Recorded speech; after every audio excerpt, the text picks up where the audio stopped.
So, Cansi is actually beef shank, or many people call it the Bacolod version of bulalo. As a true Ilonggo, everyone should know what it is. No? So, it's really all about having the best quality ingredients, and of course, a really good piece of beef shank. One thing is constant is this recipe has batuan as a signature ingredient, which is endemic only to Western Visayas. So I guess this alone makes it very unique as a dish.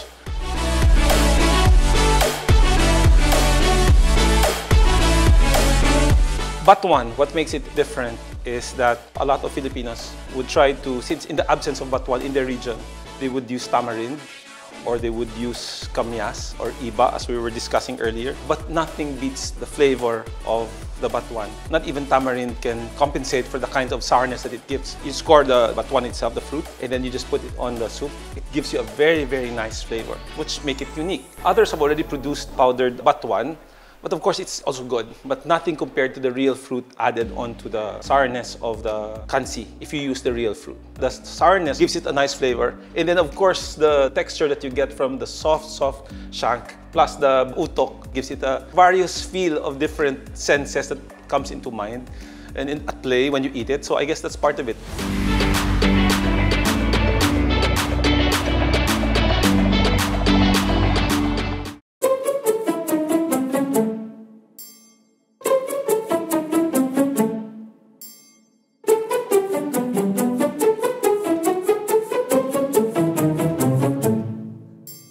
Ang amon nga recipe, naghalin sa original nga tag-iya nga si Tito Cone, Cornelio Lasibar. Amon na ni subong ang Conis Cansi and Sugba, located at Marcia Road, Barangay Alihis, Bacolod City. Ang sekreto sa Conis Cansi and Sugba, ang recipe with love.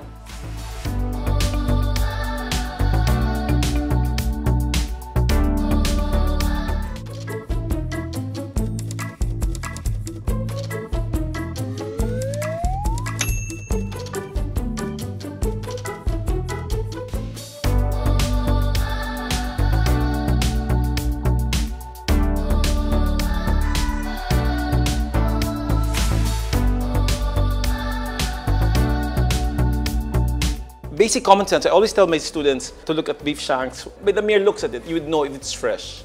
And then look at the brains, the way they cut the marrow, you would know, as opposed to someone that they just chopped it manually. So you can see some sharp edges here, which you can injure yourself sometimes. The way it's cut, the quality of the meat, the redness, you would really know if it's fresh or not.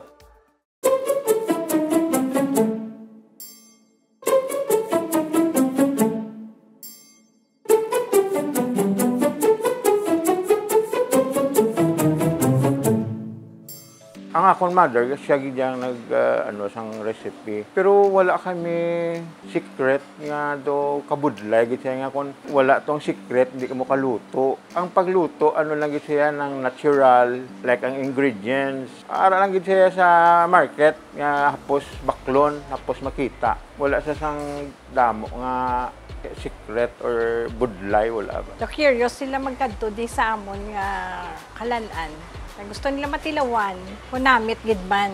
Di ang hambal nila, namit gid kuno.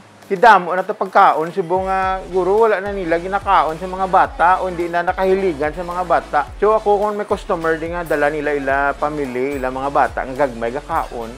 Do gambal ko, madugay pa ni nga pagkaon. Kaya ginakaon sa mga bata, may future pa ni sa layo pa ni madabutan niya. Nami gidya makita mo ang bata, dayo nami kaon niya, ang parents siya gapi. Niya hindi siya pala kaon sa balay, pida ni siya, pero diri grabe magkaon. So mahambal na siya dayon magpuli sila. Ma'am, baklan mo kwantis nga magpuli ha, sa sharins gid ha. Kay balaan nila ya kun hindi ya sharins ang luto, ang sabor bala.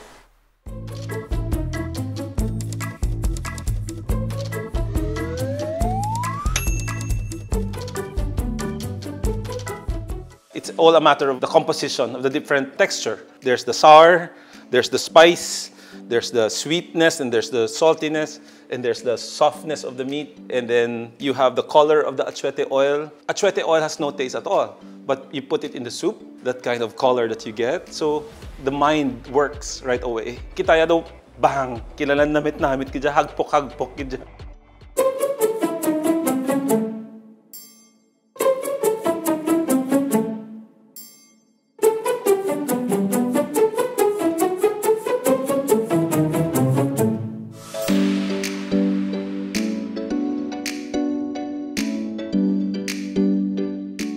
Manamit gid ang amon nga kansi dire.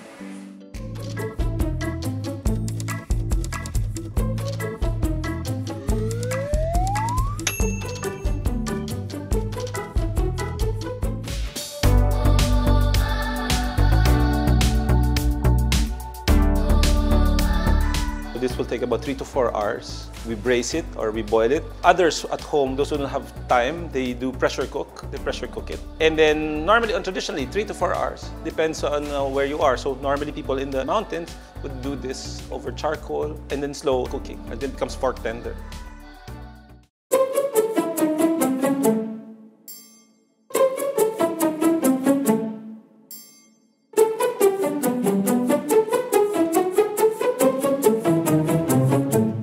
Cansi is very popular because it's like a home food, no? And then the other thing also is, it's like after mainom ka, masabaw ka, it's very good, hangover food. Another one also would be if you're at home, makaon ka sabaw, namit din. Cansi makes me think about when I was in high school or college, you know, late nights, memories of childhood also, when we would eat at the house, growing up, and all these things, yes. It brings up memories of when you were still young, enjoying life, no pressures or anything. So Cansi is one of the nostalgic food here in Negros. What we use here is baka, because it's not too gamey. And then what we have there, we use, of course, our batuan. Very important ng batuan, good. And then we simmer it for almost 8 hours. We boil it for 8 hours, so the flavor will come out of all the herbs and everything we use inside. So it's very, very important na magwa gitanan, no? The flavors of the onion, the batuan, the peppers, whatever you put inside to make it more flavorful. This has been here for almost 25 years, 1997. Of course, we started with Cansi first. Then after that, we were one of the first guys to do sizzling Cansi. Now we're also doing sisig Cansi. Try our Cansi, try our Cansi soup, and try our sizzling Cansi, and also our Cansi sisig.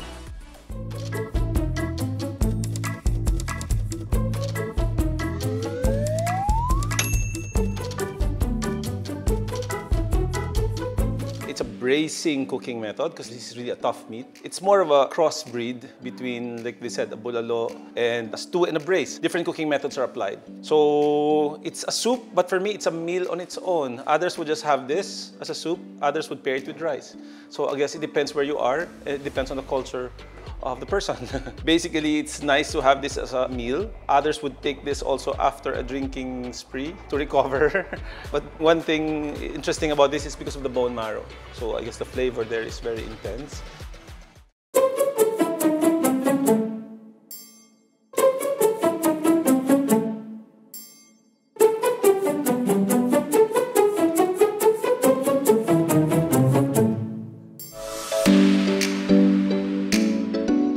The cook of my mom, since we started, dito pa rin sila. Kinuha ko sila lahat. Since my mom, ang recipe niya, ganun pa rin. The same pa rin. Kaya people, bumabalik sila. Hinahanap nila yung Bilbao. I think siguro the sourness at saka yung texture ng karne. Because ang karne ko kasi, I see to it that every day that is fresh. I don't go for the mga ilada or something because that is, hindi siya maganda. At saka medyo tender siya masyado. Yun ang ano ko dyan. They are most welcome to try my Cansi because this is the original Cansi since my mom. This is already 50 years in Bacolod. I hope they will enjoy and try the flavor, my Cansi.